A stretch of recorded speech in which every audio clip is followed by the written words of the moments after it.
అందరికీ నమస్కారం.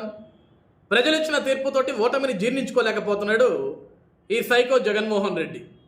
151 స్థానాలు నావి, మరో 30 ఏళ్ళు నేనే ముఖ్యమంత్రిని, నా వెంట్రుక ఎవడూ పేకలేడు అని విర్రవీగిన జగన్మోహన్ రెడ్డిని ప్రజలు చాచి కొడితే 151 స్థానాలు కాస్త 11కు పడిపోయినాయి. చివరికి ప్రతిపక్ష స్థానం కూడా లేకుండా పోయింది. ఈరోజు నాకు ప్రతిపక్ష స్థానం ఇవ్వండి అడుక్కుంటున్నాడు. ఒకప్పుడు నా వెంట్రుక ఎవ్వడూ పేకలేడు అని విర్రవీగిన ఈ జగన్మోహన్ రెడ్డి ఈరోజు నాకు ప్రతిపక్ష స్థానం ఇవ్వండి అని అడుక్కునే స్థాయికి దిగజారిపోయాడు. అలాంటి ఈ జగన్మోహన్ రెడ్డి ఈరోజు తాడేపల్లి ఇంట్లో ఒక ప్రెస్ మీట్ పెట్టి పవన్ కళ్యాణ్ గారి గురించి తను మాట్లాడతాడు. పవన్ కళ్యాణ్ కార్పొరేటర్ స్థాయికి ఎక్కువ, ఎమ్మెల్యే స్థాయికి తక్కువ అని మాట్లాడతాడు. జీవితంలో గెలవక ఒక్కసారి ఎమ్మెల్యేగా గెలిచాడు ఈ పవన్ కళ్యాణ్, ఇతను కూడా నా గురించి మాట్లాడతాడు అన్న టైప్లో మాట్లాడుతున్నాడు. ఏమై జగన్మోహన్ రెడ్డి, నువ్వు పుట్టుకతోటి ముఖ్యమంత్రివా? ఈరోజు పవన్ కళ్యాణ్ గారి గురించి మాట్లాడే ముందు నీ బ్రతుకేంటో నువ్వు చూసుకోవాలి కదా. తండ్రి అధికారాన్ని అడ్డం పెట్టుకొని లక్షల కోట్ల ప్రజాధనాన్ని దోచుకొని 16 నెలలు జైలు జీవితం గడిపి చెప్పకూడదు తిన్న బ్రతుకు నీది. కానీ పవన్ కళ్యాణ్ గారు ఎప్పుడు కూడా జైలుకి వెళ్ళలేదు, ప్రజల సొమ్మును దోచుకోలేదు, అవినీతి చేయలేదు, అవినీతి మచ్చలేవు.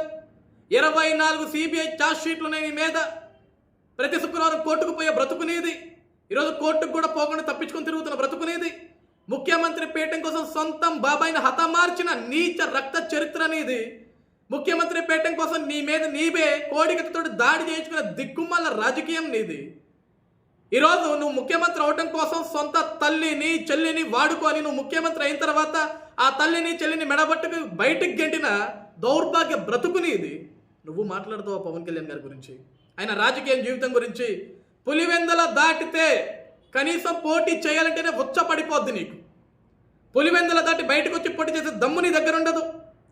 నీ కుటుంబ పరిపాలన పులివెందల, మీ తాతల కాలం నుంచి పులివెందలే.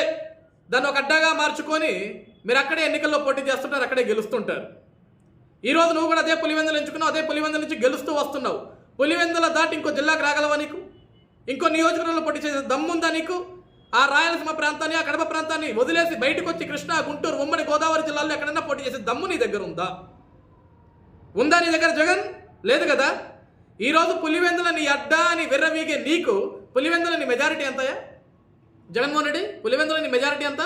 61,000. కానీ పిఠాపురం మొట్టమొదటిసారిగా ఎంచుకున్న కాన్స్టిట్యున్సీ పవన్ కళ్యాణ్ గారికి. ఈరోజు అదే పవన్ కళ్యాణ్ గారికి మెజారిటీ ఎంత? 70,000. ఇక నీ బ్రతుకు ఏంటయ్యా? నువ్వా పవన్ కళ్యాణ్ గారి గురించి మాట్లాడుతుంది? ఒకప్పుడు నువ్వే చెప్పే పవన్ కళ్యాణ్ గారిని, పవన్ కళ్యాణ్ అసెంబ్లీకి వచ్చే దమ్ము లేదు, కనీసం వార్డు మెంబర్గా ఒక గెలవడు, ఇతను నా గురించి మాట్లాడతాడా అని. ఈరోజు ఏ పవన్ కళ్యాణ్ అయితే నువ్వు హేళనగా మాట్లాడావో అదే పవన్ కళ్యాణ్ గారు ఈరోజు అసెంబ్లీ ఎన్నికల్లో 70,000 ఓట్ల మెజార్టీతోటి పిఠాపురం నియోజకవర్గంలో ప్రజలు గెలిపించుకున్నారు అతన్ని. ఈరోజు ఆంధ్రప్రదేశ్ రాష్ట్రానికి ఉప ముఖ్యమంత్రి ఆయన. ఈరోజు అసెంబ్లీకి ఎవరు వస్తున్నారు, ఎవరు రావట్లేదు. పవన్ కళ్యాణ్ గారు అసెంబ్లీలో ఉన్నారని, కూటమి పెద్దలు అసెంబ్లీలో ఉన్నారని, చంద్రబాబు నాయుడు గారు అసెంబ్లీలో ఉన్నారని, స్పీకర్గా అయ్యన్న పాత్రుడు గారు ఉన్నారని, డిప్యూటీ స్పీకర్గా రఘురామకృష్ణరాజు గారు ఉన్నారని, వీళ్ళందరి మధ్యలోకి నేను అసెంబ్లీకి వస్తే ఎక్కడ ఎదవనైపోతున్నాను భయంతో ఈరోజు అసెంబ్లీకి రావాలంటే ఉచ్చ పోసేస్తున్నావు, నువ్వు వణికిపోతున్నావు, భయపడుతున్నావు. ఈరోజు నువ్వు మాట్లాడుతున్నావు పవన్ కళ్యాణ్ గారి గురించి. ఈ 5 సంవత్సరాల్లో అసెంబ్లీకి వచ్చే దమ్ము నీకుందా జగన్? కనీసం అసెంబ్లీకి వచ్చి 1 గంట కూర్చునే దమ్ము నీ దగ్గర ఉందా జగన్? కనీసం 1 గంట కూర్చొని ప్రజా సమస్యల మీద మాట్లాడే దమ్ము నీ దగ్గర ఉందా జగన్? లేదు కదా. మరి ఎందుకు సార్ విర్రవీగుతారు నువ్వు? ఇలా ఈ చెత్త వాగుడు, ఈ పనికి మాలను వాగుడు వాగే 151 కాస్త 11కు పడ్డాయి. 11 వచ్చిన నువ్వు ప్రతిపక్ష హోదా కోసం బొచ్చెట్టుకుని అడుక్కుంటున్నావు, బాబా నన్ను గుర్తించండి అని. అది నీ బ్రతుకు. ఇక నువ్వు మాట్లాడుతున్నావు పవన్ కళ్యాణ్ గారి గురించి. ఈరోజు అసెంబ్లీలో అంట వెనక ప్రతిపక్ష హోదా ఇవ్వలేదంట, సమయం ఇవ్వట్లేదంట, అందుకే మీడియా సమావేశం పెట్టి 1.5 గంట సోది పెట్టా నేను. నా సోదంతా ప్రజలు వినాలా? ఏముంది బూడిదే? నువ్వు 1.5 గంట సోది పెట్టి ఏముంది అందులో బూడిదే చెప్పడానికి? ప్రజలకు సంబంధించి నువ్వేం మాట్లాడవు కదా. ఎంతసేపటికి పవన్ కళ్యాణ్ గారిని తిట్టాలా, చంద్రబాబు గారిని తిట్టాలా, లోకేష్ గారిని తిట్టాలా? ఇదే కదా మన బ్రతుకంతా. వీటి గురించి నువ్వు మళ్ళీ విర్రవీగుతుంటావు. ఈరోజు ఇంకెవరున్నారు ఆంధ్రప్రదేశ్ రాష్ట్రంలో? ప్రతిపక్ష స్థానం నాకు ఇవ్వరా? ఎందుకు ఇస్తారు? ప్రజలే నీకు ఇవ్వలేదు, ప్రజలే నిన్ను గుర్తించలేదు, నీకంత సినిమా లేదని చెప్పేసి ప్రజలు ఎడంకాలు చెప్పించి కొట్టారు నిన్ను. ఇక నీకు ప్రతిపక్ష హోదా ఎలా వస్తుంది జగన్? ఎవరిస్తారు జగన్ ప్రతిపక్ష హోదా నీకు? ఎందుకు ఇవ్వాలి జగన్ ప్రతిపక్ష హోదా నీకు? ఏం పీకేవని ఇవ్వాలి జగన్ ప్రతిపక్ష హోదా నీకు?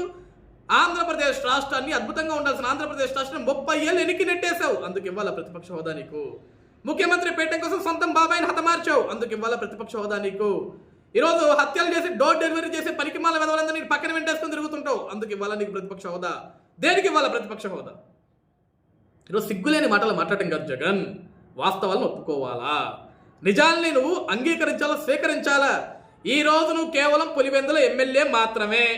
నీ పులివెందుల్లో సమస్యలు ఉంటే అసెంబ్లీకి రా, చర్చించు.